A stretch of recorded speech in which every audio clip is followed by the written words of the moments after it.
Alright, we're going to calculate delta H for a reaction. Now I want to remind you that the data that we're using in these calculations are in the back appendix of your textbook. I believe it begins on page A5. So you just need to look up delta H for each of these substances and then do the sum of the products minus the sum of the reactants. So here's an example. Calculate delta H for the combustion of ethane, C2H6, and then decide is the reaction exothermic or endothermic. So the first thing you need is a balanced chemical equation. Now be sure that when you write the products of combustion, you're writing H2O as a gas, okay? Because think about it, when you see a fire burning, are you seeing any liquid water or are you seeing water vapor? You're not seeing liquid water, you're seeing water vapor. The reason why that's important is because delta H for H2O gas is different than delta H for H2O liquid.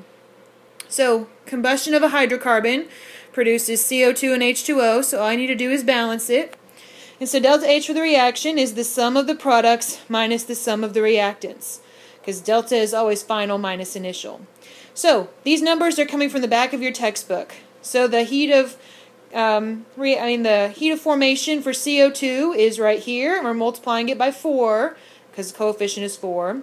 Then we're going to add to that the heat of formation for water vapor, multiplying it by 6 because that's the coefficient. Those two things get added together. Heat of formation of ethane, right here, multiplied by 2. Heat of formation of O2 gas is 0. Multiply it by 7. So this piece gets added together. So then we add this piece, we add this piece, and then we subtract. Our unit is kilojoules, and because delta H is negative, that means that heat is being released. In other words, this is exothermic, which makes sense, right? Because when you stand next to a fire, you also feel heat.